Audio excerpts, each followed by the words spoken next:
Guys, what's up? Welcome to Sunday. It is Sunday morning. I'm not sure of the time right now, probably about 5:30, maybe 5:45. Woke up at 5:15. Wanted to sleep until 6. It wasn't quite happening, so I just got up because I just woke and didn't really fancy going back to sleep for like half an hour. But yeah, sleep hasn't been great the last few days. I keep waking up kind of early and then just knowing that I have a lot of work to do, so just get up and do it, and then don't get to sleep early enough to be getting enough sleep. And obviously it is the end of placement, so you know, I'm like, this is all going to be over, nearly done. But yeah, just, you know, balancing the triage and college, not college, placement, actually working. It's not always the easiest, and it does cause me to get a little bit less sleep than I would see to be optimal, because realistically someone like me who is training and trying to optimize their health, I should be getting 8 hours, and I'm not at the moment. So that's my big action point to be working on, and something all of you should be working on too. And maybe we'll talk a little bit more about sleep another time or later in the video, but for now I'm running a 16k run today, 10 miles, 16 kilometers, and I've never done any sort of running race before in my life, and the furthest I ran was 12k, that was once, and then I've ran 5k like 3 times, never as part of like an actual race, and I haven't done much running other than that. I did get an Achilles tendinopathy like 5 months ago, so hopefully that's 100% and it's going to hold out now for this race. But yeah, it should be fun. That's down in Tarbert, and that is at 10, so we're leaving at, I don't know, 8, half 8. But I have got an interview at 7 to half 7 with Alex Panacea, who's doing a kind of a project, I think, on what it's like to be, like what a real life look at what being an entrepreneur is like. So what it's like to kind of start your own business, some of the challenges, etc, etc. So we're going to be doing that, but now I need to get a good feed in, so that I'm well fed for the race, and then back to Clonmel later today for the last week of placement before I go to Indonesia next week. So I'm going to gather up my breakfast, get that going, and then we will have a chat, and yeah, the vlog thing, we're going to be keeping it going. Boom, oats, 40 grams of oats, pretty small serving, but y'all know I'm on them locales. Few bloobs. Salted caramel whey protein from My Protein. It's the one I always use. I think it's salted caramel. Yeah, that's the salted caramel one, my fave. And a banana. Gonna pop those into the oats as well. Scoff those down, drink a coffee, and then chat to you guys, because I just decided we're gonna do a conversation about sleep. Okay, we're gonna talk a little bit about sleep. And we're gonna do so in a kind of a quick fashion, because we could literally make an hour video on this, and we've written an extensive article on the Triage Militia on the topic. It doesn't even cover everything you need to know.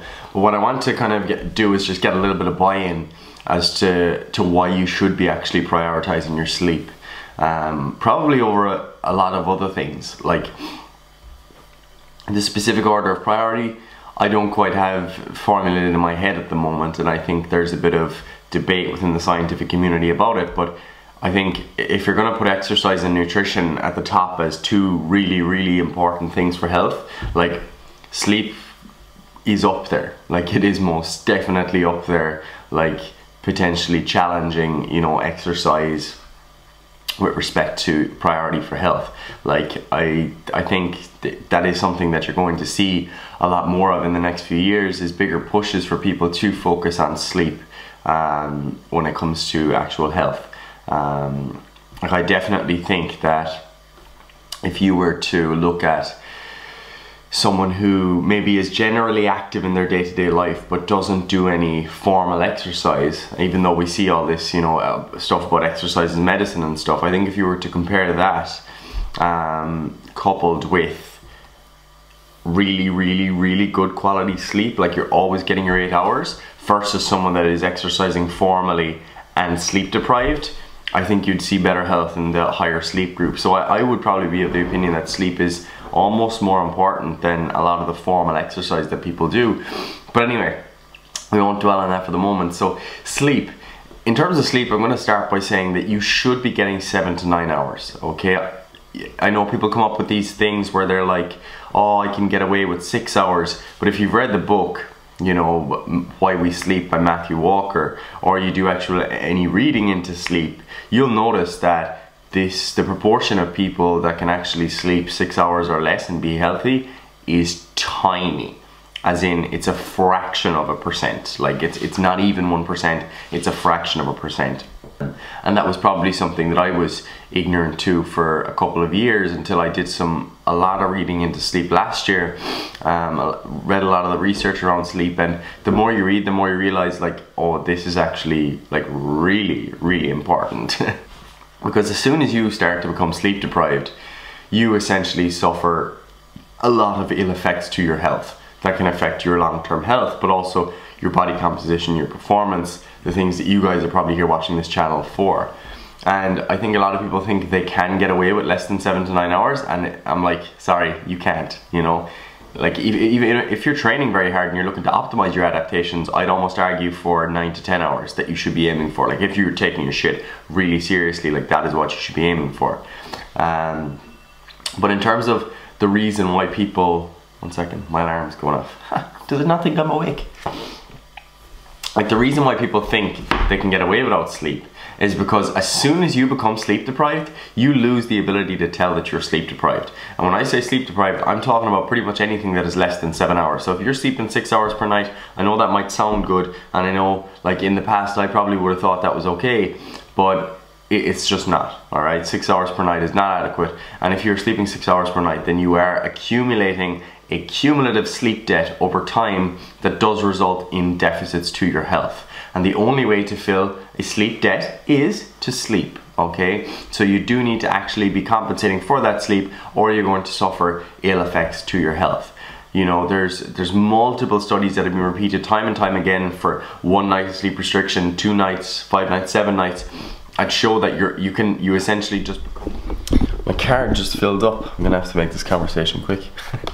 But anyway, yeah, there are multiple studies, you know, repeated on 1 night, 2 nights, 5 nights, 7 nights, that show that you essentially just become insulin resistant as a result of sleep deprivation. So if your sleep is restricted by as little as like 1 to 3 hours, so like that's very common for a lot of people, you are now far less insulin sensitive, you know, and it goes up above like easily 25–30%, you know, more insulin resistant or less insulin sensitive than someone who is healthy and sleeping enough. And I think a lot of people try and employ a lot of practices in their nutrition to optimize insulin sensitivity, when the easiest one is sleep. Like, realistically, you're probably not going to get more insulin sensitizing results than sleep unless you're using like metformin or sulfonylureas or other kind of diabetes medication.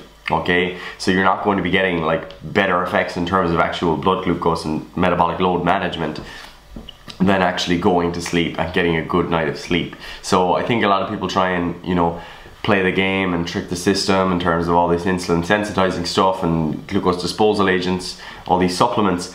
But realistically, if you're not sleeping enough, you're just playing yourself. So you do have to realize that there is a cumulative effect in that the less you sleep, like 1 night is bad and it just gets worse, and you essentially accrue this sleep debt that you need to pay off, or you have those deficits to your health. Whether that is neurodegeneration, earlier Alzheimer's, Parkinson's disease, whether it is, you know, actual cardiovascular disease down the road, whether it is diabetes, whether it is simply not having enough muscle and having more body fat. All of those things are pretty bad, and all of those things can happen as a result of you being sleep restricted. And the thing is, when you are sleep restricted, you're unable to tell that you are. So as a result, people that are sleeping 6 hours per night, or maybe even less, what they tend to feel is that they've got loads of energy. You know, they don't really realize that they're off their baseline, because that's one of the things. You lose your ability to perceive what normal is. You're unable to perceive how crap you actually feel. So if you're watching this and you have slept 6 hours every night this week and you think, I feel great, there's nothing wrong with me, there is. You are accumulating a sleep debt that is having an impact on your health, on your muscle building, on your fat loss, on your performance, on your fitness, everything across the board. You just don't realize it because you are not actually able to perceive it at the moment. And you see this time and time again in the research, not just with respect to whether or not people think they're sleep deprived, but also like when they do kind of cognitive and memory style tasks to assess people's cognitive function after sleep restriction, what you'll typically see is that women, especially more than men, are unable to tell that they're actually performing at a very low level. So when they do these sort of cognitive tasks and they ask, you know, females, do you think you did well on that? And they're like, yeah, you know, they think they performed as well as they normally would, when in fact it's actually much poorer. They're just unable to tell it. So that effect is kind of more present in females, but it's also present in males. And you just have to realize that you might think you're performing your best in your job, but you're not. You know, we know that, you know, reaction times are poorer, your ability to make effective decisions are poorer, and your ability to handle stress and to actually perform well in the workplace, to memorize things, to be the best you that you can be at work, is going to be compromised. And that's something I'm constantly trying to reconcile in my own head, because one of the most difficult things about being an entrepreneur, you know, running our own business and balancing college at the same time. Like at the moment I spend 40 to 50 hours in the hospital while also doing 40 plus hours for triage. You know, it can make it very difficult to try to get in enough sleep. And because I'm so hyper aware of the positive effects of getting enough sleep and negative effects of not getting enough sleep, it's something that I'm always, it's quite difficult to actually get that sleep. And then, you know, you nearly get anxiety about not sleeping enough. But it's definitely something I'm more aware of, and I'm glad I'm more aware of. And I've definitely made a massive effort in the last 6 months to really improve my sleep, and it definitely pays off. And I can tell you, as someone who has been in the depths of sleep deprivation for a long period of time, that you do lose the ability to tell that you are sleep deprived. And I'm saying that from first-hand experience, not just from reading the research, because I've read the research, but first real life experience has taught me more in terms of when I was more sleep deprived and, you know, just used to sleep 6 hours or less for long periods of time, I thought I was fine. But you know, the telltale signs are you sit down on a bus and you just fall asleep, and you could just fall asleep anywhere, and as soon as you hit the bed at night you just fall asleep straight away. But it's not the same quality sleep, because you have far more than just one night of sleep to catch up on. Like if you've been sleep deprived for months, you have a big sleep debt to repay. And if you are that person watching this video and you want to optimize your health, and you have been sleeping for 6 hours for a long period of time, I'd be giving you the recommendation of aiming for 9 to 10 hours as opposed to 7 to 9 hours, so that you can compensate for the sleep debt that you've accrued. And realistically, is it going to undo all of the negative effects that could have happened to your health? No, like, no, absolutely not. But the reality is that there's no fucking biological free lunch, and every decision that you make every single day is impacting your health, and that includes your sleep. So 1 night of sleep loss impacting your health, 2 nights impacting your health, 3 nights impacting your health, 3 weeks impacting your health. And you can't necessarily get that back. It's something that you've done. And that's kind of it. It's like spending money, you know. So you can try and compensate by making a little bit more money in the future, but at the end of the day, the money that you spent is still gone. And that's kind of like the way I like to think about the sleep debt. So yeah, you know, people try to compensate with caffeine. I'm using this for performance enhancing because I'm running a 16K, but people will try and get by on caffeine, and realistically, it does sort of kind of offset your feeling of fatigue in the short term, because essentially what caffeine does is bind to the adenosine receptors, block the binding of adenosine, which is essentially one of the things that causes you to accumulate sleep pressure. So when we sleep, we normally kind of clear out the adenosine from the brain, along with any other, you know, neurotoxic substances, which is for another discussion. But when we're sleep deprived, that's why we feel we need that caffeine, because we need to get rid of that adenosine, block the adenosine receptors, so that we're not building up any more sleep pressure, and hence we feel a little bit more awake. There is more to it, of course, like caffeine acts in multiple ways, but you know, that's one of the things. And essentially, when people are sleep deprived, they essentially end up running on this stress response. So you are running on, you know, your cortisol, your catecholamines, the caffeine, and you're essentially just running on those stress responses, that sympathetic nervous system stimulation, as opposed to actually running on being a healthy human and having a nice balance, you know, of being relaxed and, you know, being hyped up. Whereas people that are sleep deprived, you're kind of constantly dependent on being a bit more hyped up, because otherwise you just fall asleep. And if you're doubting it, if you're doubting the impact of sleep on your health, start measuring your blood glucose, you know, start measuring your heart rate variability, start measuring your blood pressure, you know, go and get your bloods tested, get a basic hormone panel, you know, get some of these tests done and see, is it actually impacting your health on an objective level? Because sometimes that's all it takes for people to actually realize, fuck, this is actually important, you know. But just because some things come back normal, it doesn't mean you don't have to worry about it. Like, you still do. Like, you may not realize that your brain is not regenerating the way it is. That, you know, you are actually getting some low-key neurodegeneration going on and putting yourself at risk of future cognitive disorders. Like, do not want.